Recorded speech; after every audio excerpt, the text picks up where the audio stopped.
Welcome to The Art of Medicine, the program that explores the arts, business, and clinical aspects of the practice of medicine. I'm your host, Dr. Andrew Wilner. I've planned a great program for today, but first, a word from our sponsor, locumstory.com. Locumstory.com is a free, unbiased educational resource about locum tenens. It's not an agency. Locum Story answers your questions on their website, podcast, webinars, videos, and they even have a Locums 101 crash course. Learn about locums and get insights from real-life physicians, PAs, and NPs at locumstory.com. And now to my guest. Today, I have the pleasure of speaking with Dr. Kevin Toman. Kevin is a different kind of doctor than I usually interview. He's a doctor of veterinary medicine. But Kevin still deals with life and death, and pets can indeed be loved ones, perhaps as much or sometimes more than human family members. Kevin is going to share his experience regarding keeping pets healthy, which can result in longer lives and better quality of life. Welcome, Dr. Kevin Toman. Well, thank you very much, Dr. Andrew. I really appreciate everything that you do. I'm tiptoeing into this podcasting world, and so I'm just learning how difficult it is to keep things moving on a weekly or bi-weekly podcast. My hat is off to you, and I'm sure your listeners appreciate everything that you do. Well, maybe. The Art of Medicine now is in its seventh year. I think you're going to be episode number 168, maybe. And it's a lot of fun, and I do appreciate those who watch the YouTube version or listen on their podcast streamers. And frankly, it gives me an opportunity to meet and talk in a pretty intimate way with strangers who are doing really interesting things with their lives, like yourself. Now, did you mention that you have a podcast? No, I'm considering it, but I'm a little bit intimidated by the amount of work you put in. And so, right now I'm in the guest mode as opposed to the podcasting mode. But Okay. It's something that I'm looking at for much the same reason. I do believe that there are a number of different stories in medicine that need to be told, and there aren't as many forums for that as you and I would like. Well, I'm thinking, I'm trying to envision this. You can't really interview the pets, but maybe you could interview the pet owners. The pet shows up, the owner shows up, like on Johnny Carson. Do you remember those days? Johnny Carson. That's true. Somebody they would bring in an animal, and he would run around the desk and climb onto Johnny, and then they'd talk about it. Boy, that dates us, doesn't it? Okay. It does date us a little bit. I think some of your listeners may not understand that reference, but I do. I remember it quite well. All right. So what are you doing now? What do you do now? What's your day to day? Well, after 40 years in clinical practice, I took a step back from that, a step back from general practice, and I began a longevity practice, which, to the best of my knowledge, Doc, is the only longevity veterinary practice in the United States. And so I use a combination of telemedicine. I do work closely with local veterinarians, but telemedicine, diet, lifestyle, traditional veterinary care, supplements, and even prescription longevity drugs like rapamycin and acarbose that come directly from your line of work, the human medical field, as trickle downs into the veterinary field. Well, I do have a longevity story. A pet longevity story. Back when I was a resident in neurology, I did my neurology residency in Canada. And that's important because in Canada, this was back in 1985, and I wanted a pet. But as residents in those days, you're working 80 to 100 hours a week, even something as straightforward as a dog or cat was too demanding. So I ended up getting two pond turtles, those with the red slider. Yeah. Those had recently been legislated against. Remember that? You used to go in the pet stores in the old days and be hundreds of these pond turtles, and the kids would pick them up and stick them in their mouths, and then they get salmonella. So then they said, well, we can't sell those anymore. But in Canada, you could still buy them. So that's how Canada came in. So I bought two of them. Long story short, the last one, a male, died last year. I had him from 1985 to 2025. Wow. A little pond turtle. Of course, he grew up to be a big pond turtle, and I had him in a giant 55-gallon, aquarium. So And how big was he at adulthood, at turtle about the adulthood? size of a dinner plate, a nice Wow. sized dinner plate. Okay. And he thrived on neglect. I could go away for a week or 2 weeks and leave him some food, and he was fine. I didn't have to change. I had a gigantic filter to keep the water clear, and he had a big rock and a sun lamp, and he's just the greatest pet. And then he got some sort of, actually, you might know about this, some sort of erosion on his shell. And I brought him to the vet, and he prescribed some antibiotics. And I read about this. There's a fungus apparently affecting some turtle shells, but it wasn't really Hmm. clear what it was. And I think eventually, after 6 months or so, I don't know if that's what did him in, but he kind of got a little listless. And I read about it that 40 years was actually a pretty good run. Yeah. And I know he was that old because when I got him, he was about the size of a quarter. Well, And well, it speaks volumes about your turtle fatherhood. You're a prince among men for when it comes to turtle raising. so, what could I have done better for longevity? What if I had brought him to you and said, "I want this guy to live forever"? What can we do? Well, see, here's where I'm your contemporary. I graduated from veterinary school back in 1986, Doc. And so it's easier for me, it's much easier for me to admit the limits of my knowledge now than it was back then. And so I'm going to suggest to you that that you're probably between the two of us, you are likely the smarter when it comes to turtle medicine. Now, I can speak at length to dogs and cats, and I think honestly, the evidence-based, the science that is out there suggests that you and I can help our dogs or our cats live up to 25, 28% longer than their genetics would dictate. And that's kind of the sweet spot for where what I am so passionate about, what I do on a daily basis. So I presume regular exercise. Everybody knows you got to walk your dog, right? That's so regular exercise is part of that, and a healthy diet. Now, I don't have a dog or cat, and I know sometimes the food's in a can, and sometimes it's in a bag, and sometimes it's table scraps. Does it matter? Yeah, it does. And so let's talk because, I look at longevity science, at least for my patients, as kind of a four-legged chair, four-legged stool. And the first of those legs is very definitely the two things that you spoke about, diet and lifestyle. And so I'm going to suggest when it comes to diet that let me take a step back. It's very easy for pet parents to call me or text me or email me these days and say, listen, I want prescription longevity drugs. And I'm happy to work with them on a prescription basis, doc, and charge them anywhere between $100 and $200 a month. But what if I told you that the simplest way to increase your pet's longevity could actually save you money? Because in every in every species studied to date, whether we're talking about fish or elephants or cats or dogs or likely even turtles, the one mechanism that has been proven to extend life in every species studied to date is calorie restriction. Mm. So in general, simply feeding your pet less will actually add years to, or add months anyway, to their lives. Now, the second component to that is dietary quality, and that's where your question around kibbles or cans comes to bear. Because I would tell you that as that 66-year-old, for 50 years of my life, Doc, I've recommended and I fed my dogs kibbled diets. But there's clear evidence these days that tells us that the standard kibble diets are actually pretty darn unhealthy for our dogs or for our cats. Why? Because each kibble contains inordinate amounts of carbohydrates. They need starches to keep those kibbles glommed together. And then you run those starches through a 450 or 500 degree oven, and you end up not just with brown kibbles, but also a little bit of carcinogens in there, a little bit of these advanced glycation end products.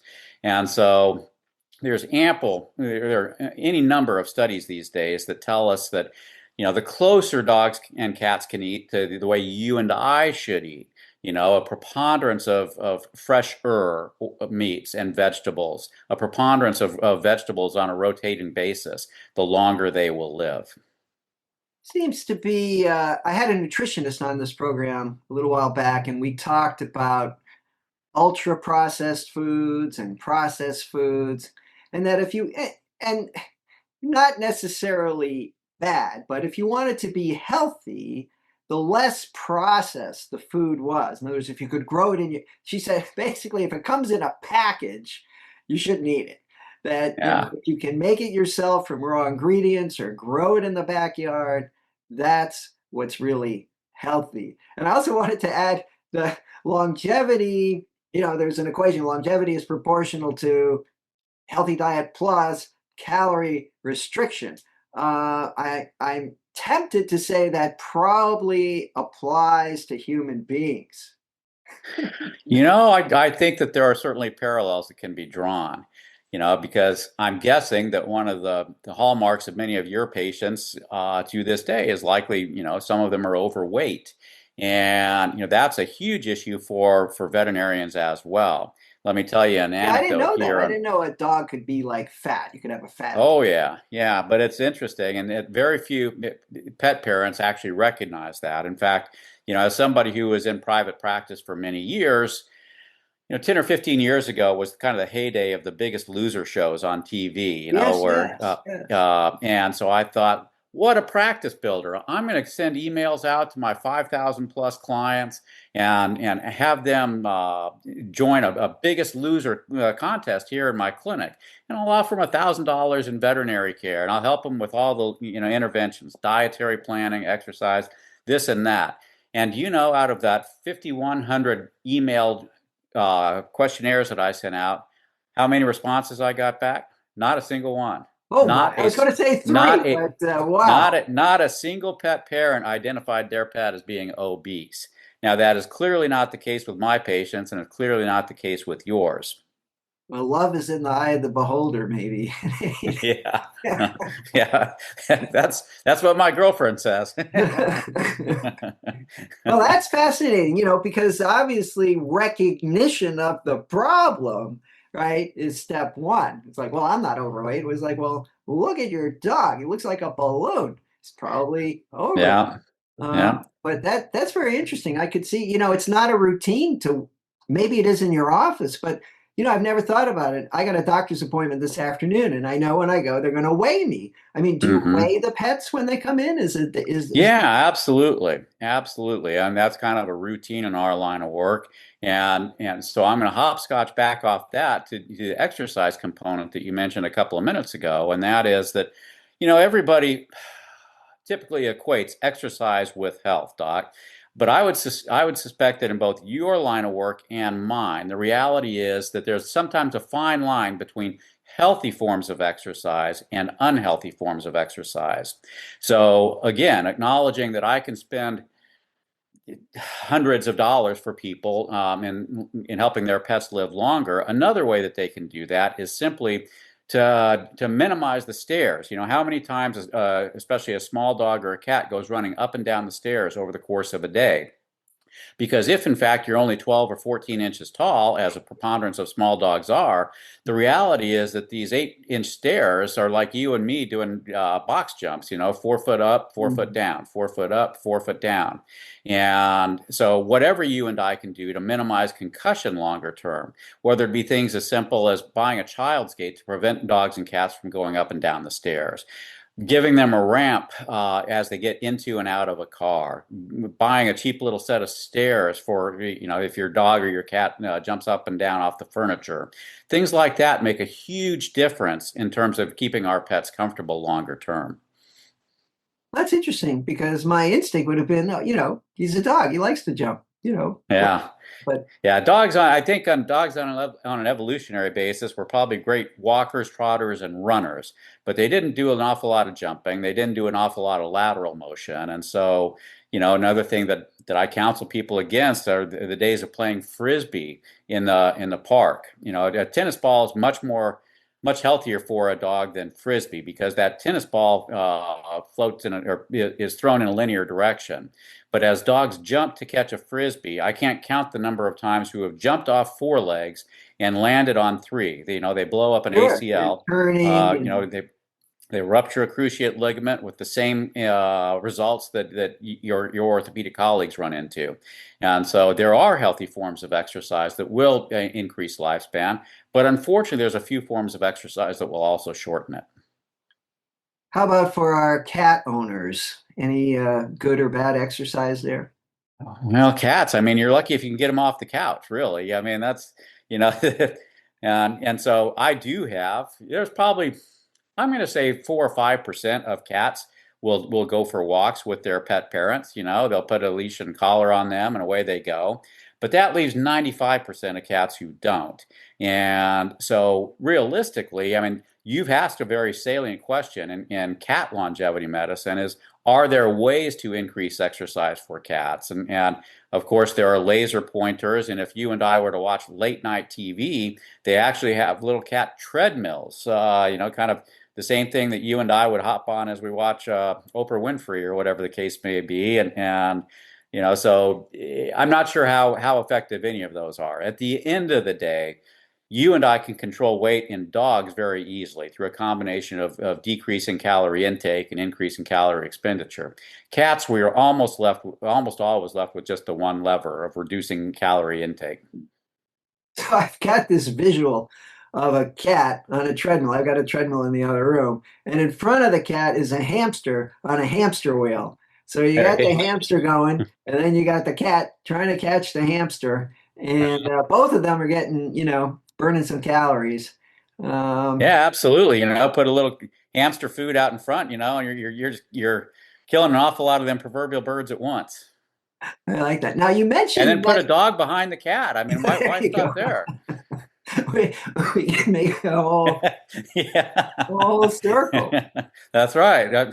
Well, I'm glad you have a big enough house to devote a whole room to this Oh project yes, here. yes, we're lucky, and Because then, I mean, yeah, taken to an extreme, you could be walking behind your dog, and so the reality is we could just add, there are any number of treadmills we can add to this loop. I like it. I like it. Well, bottom line, exercise is the way to go. Now, people always ask about supplements. I take a daily vitamin. That's as far as I'm going to go. But Okay. where are supplements in this equation? Well, they're another leg of that stool, to be sure. And I kind of got into the supplement line of work because when I was about 45, Doc, I was diagnosed by a GP down in southwestern Colorado where I was living as having myeloma on the Yikes. basis of serum electrophoresis. And so I was referred down to the Mayo Clinic and found that I have a precursor condition called monoclonal gammopathy of unknown Yeah. significance, or Ah, MGUS. that's And better. so, like anybody, yeah, a lot better. And actually, mine is a B cell, and so they feel like that's a pretty benign condition, IgG. But the reality is, it scared the hell out of me. Scared the hell out of me. And so, as us science wonks are prone to do, I tried to do all the research and what could help prevent the Mhm. progression from the relatively benign condition of MGUS to what is essentially a fatal case of myeloma. And there were no pharmaceuticals then, and to this day, there are no pharmaceuticals that prevent that transformation. But there is a spice, curcumin. And so that was really what opened the door into integrative or supplement therapy for me, was the fact that curcumin has been shown to vastly reduce the odds of that malignant transformation from occurring. And so with that as a precursor, then I began using curcumin and a number of other natural supplements in my daily practice, and that extends to this day. But here's the thing. I mean, as science-based kids like you and me, the reality is we know that science changes. And things that I sold in my practice for over 2 decades, glucosamine and chondroitin products, have been proven these days ineffective. Ineffective in your patients, ineffective in mine at reducing joint inflammation and discomfort. Resveratrol, has been bandied about for years as being a healthy, it's the perfect reason to drink red wine. To get the resveratrol for its purported health benefits. But unfortunately, that's been disproven as well. That's a And so I shame. think it's incumbent upon us, not just as scientists, but as supplement users, to kind of pick and choose with the basis of science for our pets. And so at the end of I would close this paragraph by just saying, listen, the needs of a 10-pound dog from a supplement perspective are vastly different from a 40-pound dog, and that dog is entirely different from a cat. And so I tend to think of supplement therapy as being a critical part of longevity science, but one that is approached on a customized and individual basis. Let me just switch gears for a second. As a very experienced veterinarian, suppose there's a Petco around the corner there, and they've always got cats and dogs, and I get tempted now and then. But I know I'll need a veterinarian. How do I know if a veterinarian is any good? Like, how do you pick a veterinarian? Eesh. Now we're getting down. I guess the gloves have come off in this conversation here. It's that's an interesting conversation to have, Doc, because I'm going to tell you in candor that I believe private practice veterinary medicine in the United States is broken. And in large part, it's been broken by the entry of these big corporate veterinary acquirers. In fact, the people that make the Mars bar, the Mars candy bars that you and I grew up on back in the day while we were playing baseball, is now the single biggest owner of veterinary clinics worldwide. And what has happened, though, is that as a result of this corporate intrusion, there's kind of an arms race for veterinarians. So young veterinarians, fresh out of school, are being hired at relatively exorbitant salaries before they pick up any practical knowledge. And they're being told, listen, you can only spend 15 minutes in an exam room, Mm. and you have to recommend this set of vaccines for every dog that comes in, regardless of what they look like. You have to recommend this. You have a formulary. You can only use this set of drugs if you're dealing with an abscess. And so a great deal of the discretion and the relationship building that I held myself to when I was in clinical practice has disappeared. And when you couple that finally with the percentage compensation. Most veterinarians are given a base salary of, I don't know, let's say 100K these days, but they're also reimbursed with 21 to 24% of every dollar that they make for your veterinary clinic. And so somewhere along the way, there's been a disconnect that is established between pet parents and what they need most, which is a relationship that is centered around their pet's health and what is being offered by many veterinarians here in the United States. So now I'm going to actually sneak back and answer your question and say that if I, as an experienced veterinarian, were looking for a veterinarian from this 18-month-old golden retriever puppy who is snoozing next to me on the sofa here, I'm going to say this. I would look for a practice that is in fact owned by a veterinarian instead of a corporate entity. And I would look for veterinary practices that are AAHA certified. The American Animal Hospital Association, or AHA, has a voluntary certification program that mandates just a tremendously high level of clinical care, record keeping, anesthetic monitoring. I mean, just everything from soup to nuts in veterinary practice. And if you have an AHA practice in your area, that would be a great choice for you to establish your pet's care with. Great. That's great guidance. And unfortunately, what you were describing with corporate ownership of private practice sounded frighteningly familiar with what has happened to many medical practices with private Yeah. equity. And the what you emphasize that people need is that relationship, and that's what's being sacrificed as the relationship becomes, for the physician or the veterinarian, becomes more direct with their employer owner than with their patient. Well So said. it's Well rough. said. It's Yeah. rough. Where does pet insurance come in? Is that a thing? Pet insurance is a huge thing. It's a billion-dollar industry with a B here in the United States, and there are a number of different providers. Most most home insurance companies, most life insurance companies do have a pet division these days, and it's hard, Doc, because I would tell you that if you and I were aligned, I would counsel you, listen, instead of paying your pet insurance company $500 a month, and if you don't use that payment, it just simply disappears. Why not put $500 into a specific savings account for your pets? And the voluntary component of that is difficult for many folks, and I acknowledge that. But that would really be the best form of insurance for you. The questions around pet insurance are in many ways just exactly what you would they mirror the human health insurance market. Are there pre-existing conditions? Because insurers tend to look very closely at that. Is dental disease covered? Because dental disease in pets is a very good way, Doc, for you to spend $1,000 to $2,000 a year protecting the health of your small dog or your cat. And many pet health insurers do not cover dental care. Do they cover routine diagnostics? You know, the CBC, CAMs, UAs that your patients and mine should be doing on an annual basis. And so there are a lot of nuances there. And I think that there are some good health plans, but the reality is it's very much caveat emptor, you know, buyer beware. Because there are some really bad ones out there too. And so if you're going to go that route, make sure that if you have a small dog or a cat, that your health insurer covers dental care, and get them insured early in the game, because no matter whether you walk on two legs or four, pre-existing conditions tend to add up over time rather than disappear.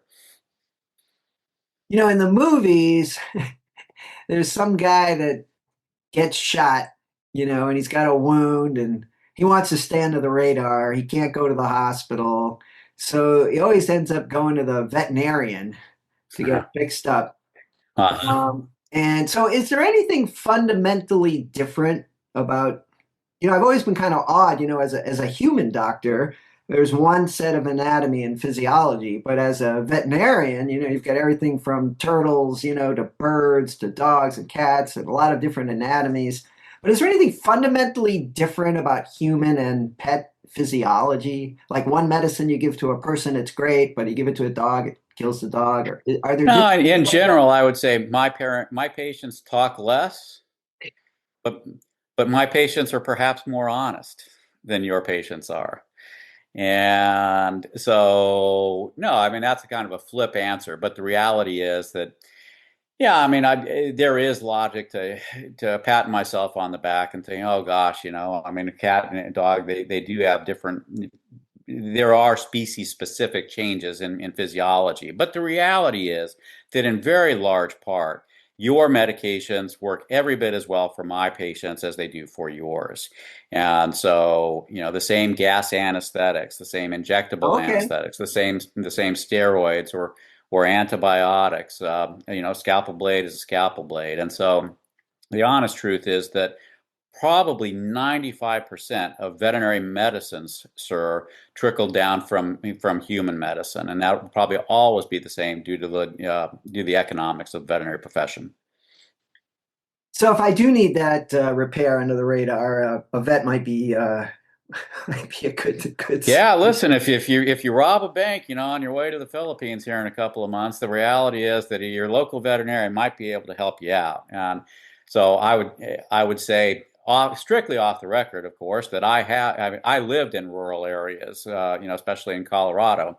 And so there are people walking around with X-rays that I took of their leg or their arm. There are people who are walking around with a scar, with sutures that I put in back in the day, and I think it's part of being a part of a community when you live in these rural areas, and so because the nearest doctor was sometimes a long ways away.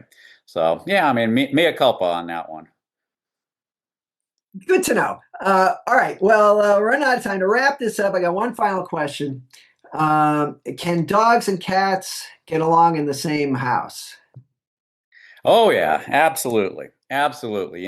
The key to that is that to introduce them to each other when they are young. Hmm. Because when they are young, they're much more playful and much more accepting, probably like us when you get right down to it. And so if you want to introduce dogs and cats to one another, the earlier in life you do it, the better off you'll be. All right. Well, Kevin, how can people get in touch with you if they're interested in learning more about pet longevity? Well, thank you very much for that. Yeah, I run two different websites. One is as simply www.helpingpetslivelonger.com, because that's exactly what my team and I do 7 days a week, using a combination of these diet strategies, lifestyle, some traditional veterinary care along the way, supplements, and prescription drugs like rapamycin and acarbose. But the other website that I have is simpler yet. That is simply www.freevetcall.com. It's set up for podcast listeners of yours, and it's just a one-page website, Doc, that links directly to my calendar. So if your listeners have questions about their pet's health, about a longevity strategy, even something as simple as a vaccine, I'm happy to help them at no charge at www.freevetcall.com. We are all in this together. Oh, fantastic. Well, I'll put that info in the show notes, and you said it very clearly. So I'm sure you'll get a few calls. All Uh, right. Dr. Kevin Toman, thanks for joining me on The Art of Medicine. Dr.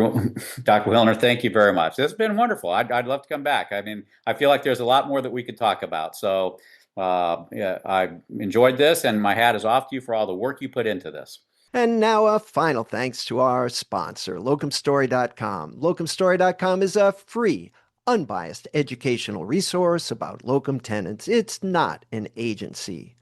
Locum Story exists to answer your questions about the how-tos of locums on their website, podcast, webinars, and videos.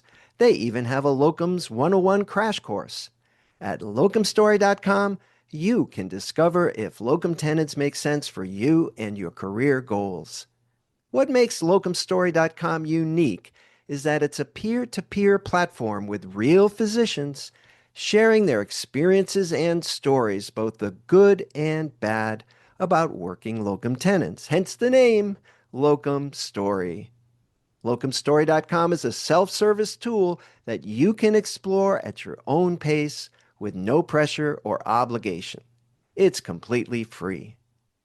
Thanks again to locumstory.com for sponsoring this episode of The Art of Medicine. I'm Dr. Andrew Wilner. See you next time. This program is hosted, edited, and produced by Andrew Wilner, MD, FACP, FAAN. Guests receive no financial compensation for their appearance on The Art of Medicine. Andrew Wilner, MD, is a professor of neurology at the University of Tennessee Health Science Center in Memphis, Tennessee. Views, thoughts, and opinions expressed on this program belong solely to Dr. Wilner and his guests and not necessarily to their employers, organizations, other group, or individual. While this program intends to be informative, it is meant for entertainment purposes only. The Art of Medicine does not offer professional, financial, legal, or medical advice. Dr. Wilner and his guests assume no responsibility or liability for any damages, financial or otherwise, that arise in connection with consuming this program's content. Thanks for watching. For more episodes of The Art of Medicine, please follow on YouTube or your favorite podcast player. Please share with your friends and subscribe. www.andrewwilner.com